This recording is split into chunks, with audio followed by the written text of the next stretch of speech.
Hello friends, स्वामिज्ञा किचनमध्ये मी तुमचं स्वागत करत आहे। तर आज आपण चिकन राईस अगदी सोप्या पद्धतीने कसा बनवायचं ते बघूया। त्यासाठी प्रथम अर्धा किलो चिकन या ठिकाणी स्वच्छ पाण्याने धुवून घेतलेले आहे। चिकन मॅरिनेट होण्यासाठी मीठ हळद लावून ठेवलेले आहे। कमीत कमी चिकन अर्धा तास मॅरिनेट होण्यासाठी ठेवून दिलेले आहे। त्यानंतर मी या ठिकाणी खडे मसाल्यांचा वापर केलेला आहे। खड्या मसाल्यांमध्ये 6-7 मिरी, 5-6 लवंग, शहाजिरे, जिरे, तमालपत्र आणि दालचिनी यांसारख्या खड्या मसाल्यांचा वापर केलेला आहे।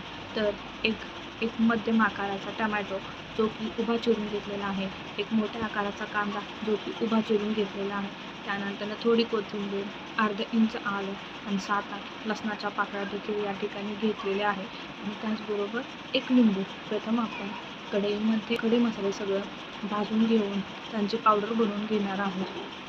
त्यानंतर आलं, लसूण आणि कोथिंबीर यांची बारीक पेस्ट बनवून घेणार आहोत। या ठिकाणी कुकरमध्ये आपण तेल गरम करण्यासाठी ठेवलेले आहे आणि त्यामध्ये कांदा आणि टोमॅटो टाकलेले आहे आणि ते कांदा टोमॅटो चांगले मऊ होईपर्यंत परतवलेले आहे। त्यातच आलं, लसूण, कोथिंबीरची पेस्ट, त्याचबरोबर खडे मसाल्यांची पावडर टाकून ते सगळं एकजीव करून घेतलेले आहे। आता आपण या ठिकाणी रोजच्या ठेवणीचे 1 चमचा काळा मसाला वापरणार आहोत। 1 चमचा आपण चिकन मसाला वापरलेला आहे। मी या ठिकाणी लकीचा चिकन मसाला वापरला आहे।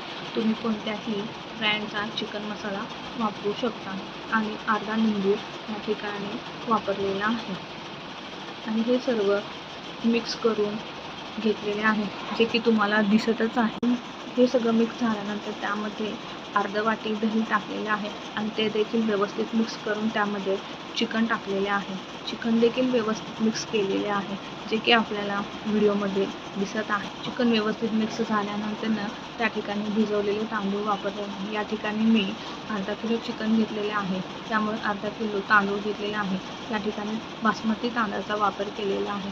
हे सर्व झाल्यानंतर गरम पाणी त्यामध्ये ओतून कुकरची 2 शिट्ट्या करून घेतलेल्या आहेत, ते पण मीडियम फ्लेमवर। तर आपला अशा प्रकारे झणझणीत आणि सोप्या पद्धतीने केलेला चिकन राईस तयार आहे, जो की तुम्हाला व्हिडिओमध्ये दिसतच आहे। अशा प्रकारचे नवनवीन व्हिडिओ जाणून घेण्यासाठी आपल्या चॅनलला सबस्क्राईब करा। धन्यवाद।